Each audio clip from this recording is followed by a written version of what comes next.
run for the paper. Dodo Kido on Apex One Radio. It has put a time to 10:54 here in the studio of Apex One Radio. And it's time for us to talk sports. And talking about sports, the Leone Stars are back after 26 years. So, what went wrong? What happened? And what was fixed so that it's now working? Leslie Koroma now joins us from Texas. Leslie, welcome to the program. How are you today? Thank you, Ernest. Appreciate it. Appreciate you having me. We are privileged to have you on the show today. Thank you so much for joining us. And like I mentioned earlier on, you are from Sierra Leone and you are a sports analyst. Am I correct? You're correct. Absolutely. I was born and raised in Sierra Leone and been in America for a while, but my heart and soul is all Sierra Leone. Oh, beautiful. Tell us where your love for sports came about. Well, I was an avid sports lover from a very young age, and I took up a number of sports in my early age, and then I eventually ended up as a track and field athlete and represented Sierra Leone a few times in the early 90s. Eventually ended up here in America, and after I gave up the career in track and field, I decided to go into sports media.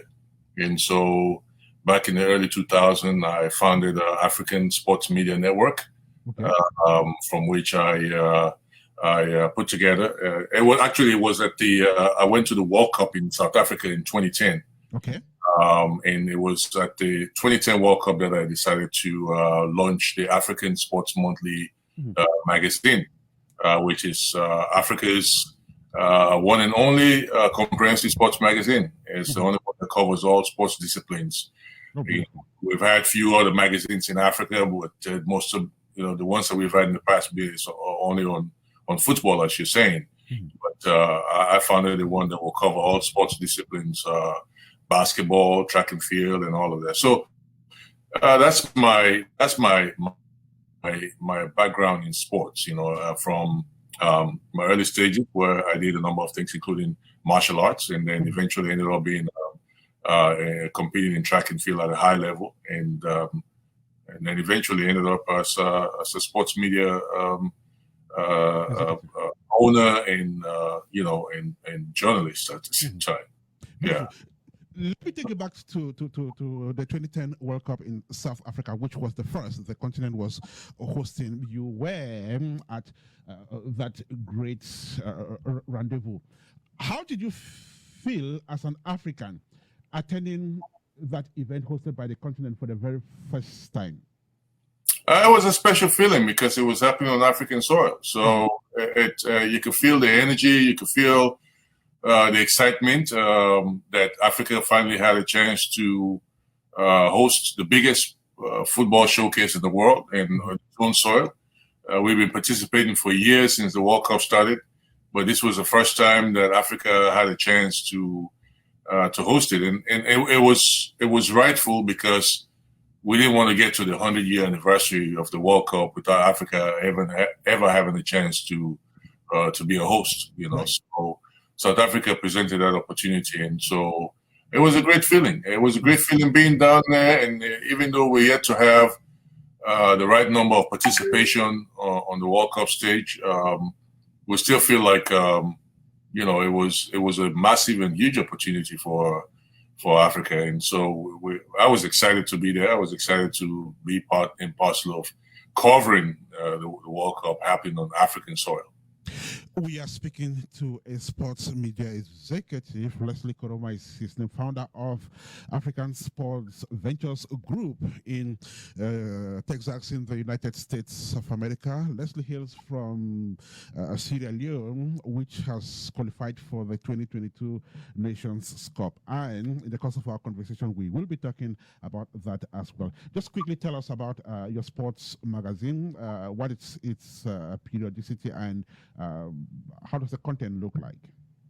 Well, it covers all sports disciplines. Like I say, we've had a little bit of the sports media space has been very challenged in the last few years because of the dynamics on the global landscape, not just in Africa with us. So we're going through a transition period, but we're doing a quarterly right now, but it's supposed to be a monthly publication. But we're working towards coming back to a monthly publication, and we feel like it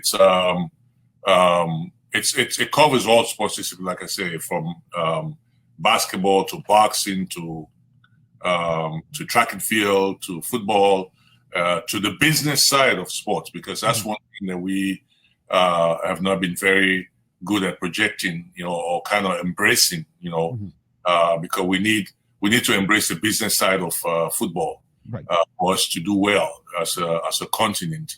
We love sports as Africans. We love sports, we love football, but we're not. This is what I always tell people. The sports industry is worth up to close to $700 billion globally. But what do we account for in Africa? How much of that $700 billion that we can say we can truly account for? So I'm more particular about the magazine is also a tool for educating people, not just to report and show pictures about what's happening in sports, but also educate people about the business of sports as well, because that's where we can be able to fully develop sports on the continent, and so that's what, in fact, my career or me being a business owner as a sports media company and having deep insight into the business side of sports is what gave rise for me to put together a collection of people and myself, and we founded Africa Sports Ventures Group, which is we've been here now since March of 2019, 2 years and some months old. But we're doing great stuff right now. In fact, last year at the breakout of the pandemic, we had been planning to host a conference in Ghana, but the pandemic came and it messed up everything. But we quickly adapted. We adapted, and we were able to host the very first Pan-African Sports Conference, the very first ever. And it's crazy to say that, but it's true. We were able to host the very first Pan-African Sports Conference, and we had the president of Liberia, President George Weah, the only African player to ever win the Ballon d'Or, the FIFA Player of the Year back in 1995. He was our keynote speaker at that conference. It was an online conference.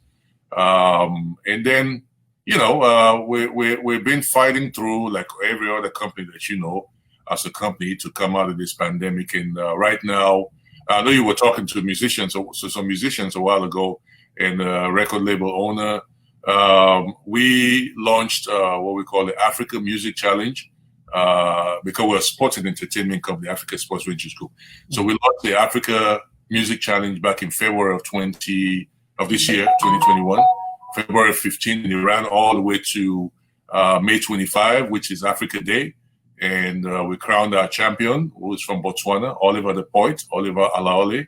It was the winner of that Africa Music Challenge. It's the first online music competition for Africa. And yes, it was the first online. So, and we're proud of it, because what we're trying to do is we're trying to blend the two, music and sports. And music and sports go hand in hand, So we were fortunate that we were able to host that, and we're getting ready to host season 2. And my country, Sierra Leone, is going to host the first physical edition in 2022. Yes. Talking about Sierra Leone, it so happens that Sierra Leone is the highlight and the spotlight of the 2022 edition of the African Cup of Nations. Why? Because Sierra Leone has not participated in that competition for 26 years. Leslie, tell me, for 26 years, what was happening? Well, for 26 years, Sierra Leone went through a lot of challenges. We had the war years. The war ended around about 2002, and then the recovery from the war. But yet still, before the war got really bad, we were able to qualify and head to the Africa Cup of Nations in 1996, which was a great time. Sierra Leone was actually we in our minds, we felt like we were getting over the hump in terms of development as a nation. So, but then the war got worse, and it reached its worst stages in 1999, January 6th invasion of Freetown, and we didn't recover from that till we, back in 2002. So, football and most of sports have been, really not been the focus of the nation. But right after, we battled back out of that, and we've had series of issues with football governance in Sierra Leone. We had a lady called Aisha Johansson who became the president of the Football Association in 2013. And for whatever reason, a lot of things happened. A lot of things stalled. Nothing happened. Nothing was happening between that time. But all the while, the kids they loved the game. The people kept playing the game. On local community leagues and things like that. Even though the league, it's during Aisha's first couple of years, she was actually, the league was happening, and then in 2014, 15, the Ebola outbreak happened also, and that stopped everything else at the time.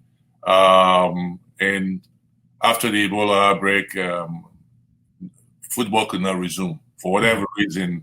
The internal wranglings, internal infighting continued, and nothing could happen from there and then. In fact, we even had FIFA, put us on a ban because of all political interference.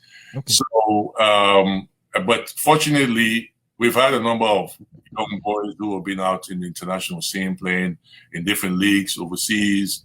If I one of them, Mustafa Bundu, who was one of the stars in the game against Nigeria, where we drew four goals apiece, was one of those kids who came out from the Craig Bellamy Academy and went overseas, and he's one of our stars, by the way. And those kids were out there, including Kay Kamara. There's some kids who were born in England, like Stule Kaikai. These are amazing young men who. Right. So if I get to Leslie, the internal wranglings, the internal wranglings could not be handled by Sierra Leone, but thanks to the fact that the country had some kids who were playing professional football abroad, the country survived this very cloudy period in the history of its football. So, were it not for these young people who play football abroad, Sierra Leone would never have gotten to this stage, which is celebrating today. Yeah, that's essentially what I'm saying, because I'm not going to give credit to where it's not due.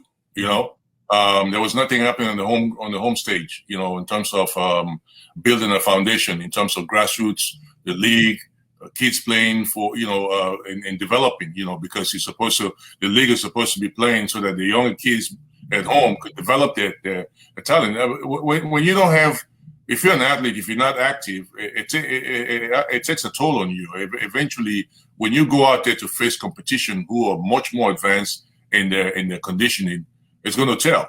But because of the young boys, young kids who are out overseas, we were able to, like I say, praise God for guys like Kay Kamara. We have some of the kids back home, like Yemi Dunia.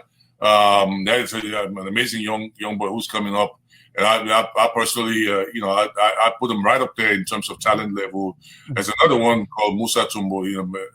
There's a lot of folklore stories around out there about him. And of course, he was supposed to play overseas, but he didn't want to play overseas. He wanted to be back home. But I also want to guess that there should have been something a little bit more than just having these footballers come from abroad and ferry Sierra Leone to victory and qualify the country for the Nations Cup, because we've had this experience over the years where you would have an African national football team with all 22 players playing in various clubs in Europe, but they are unable to win matches on the continent.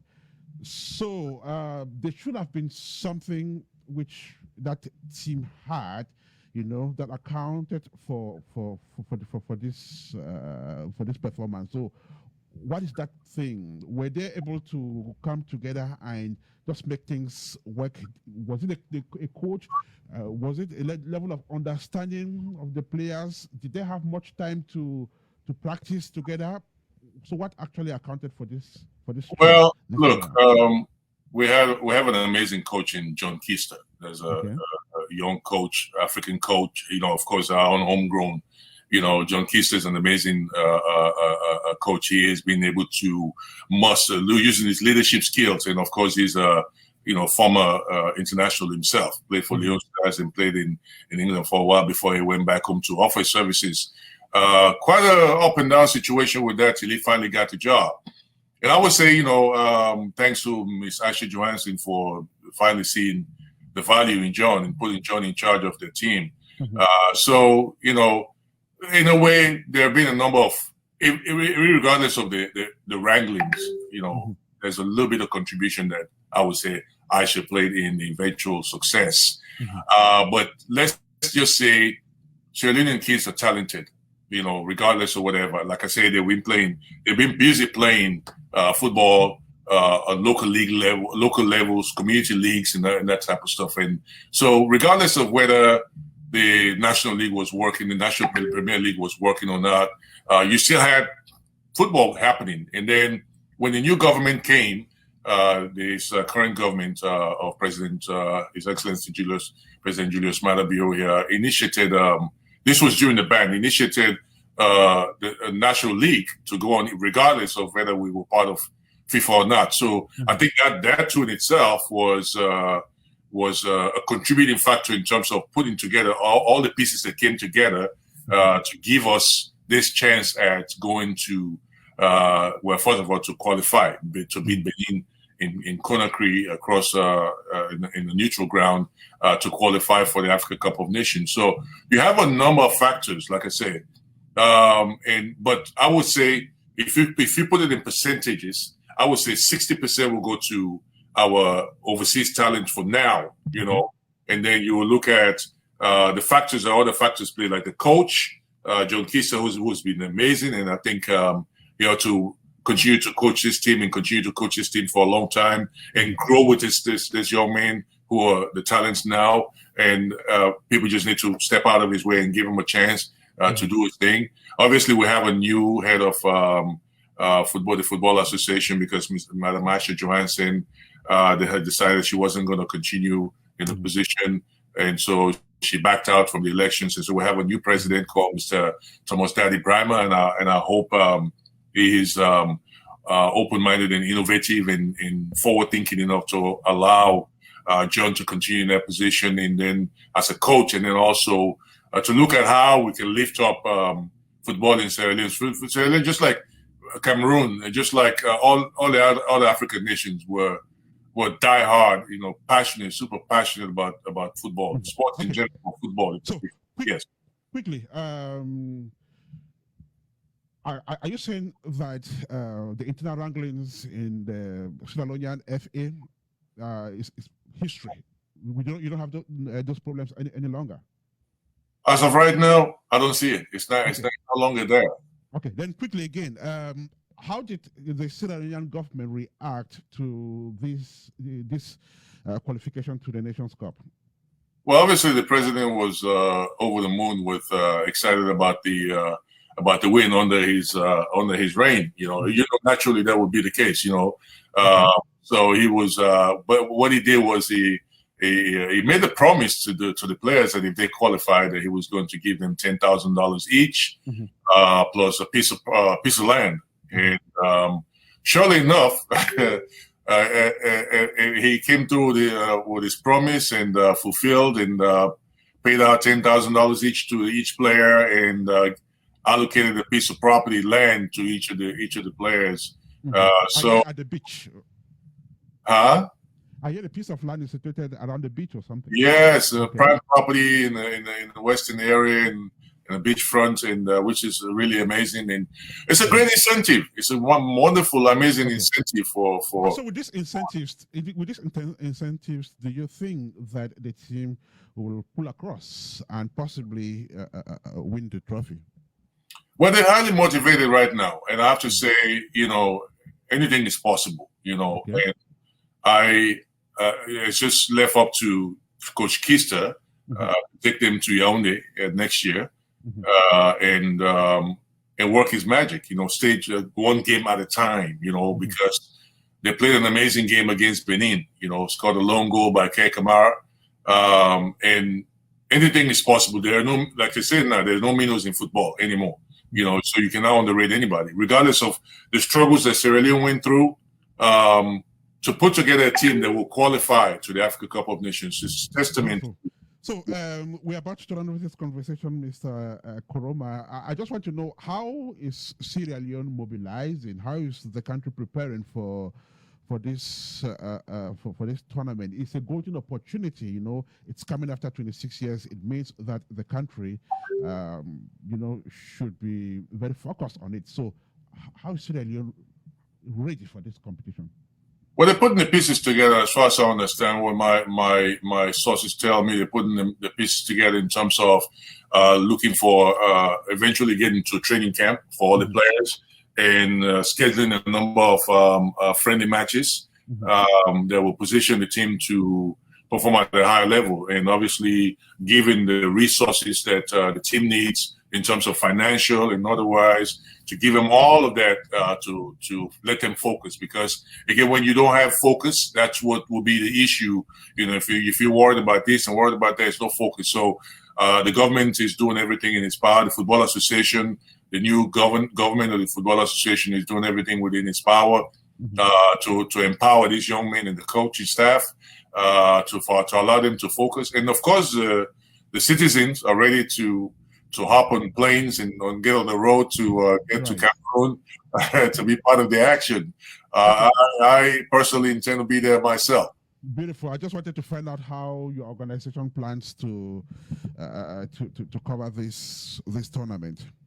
Oh yeah, we're definitely going to be there with our journalists, myself, and we're going to obviously work on doing analysis and live shows during the Nations Cup and covering the teams as they prepare and when they play.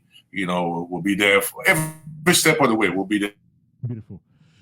Let's to do profiling. He is the founder of Africa Sports Ventures Group.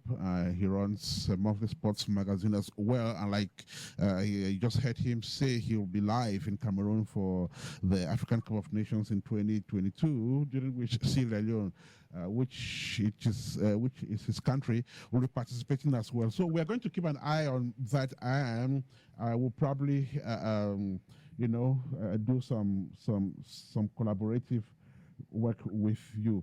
I want to thank you so much, Mr. Koroma, and we will definitely have you back even before the competition kicks off, because there's so much to talk about sports and this competition. We're definitely going to just do a specialized show so we can bring you back and we talk more. Absolutely. I look forward to that. And thank you so much, Ernest. I appreciate you having me. Beautiful. Thank you so much. But just before you go away, what are your contacts?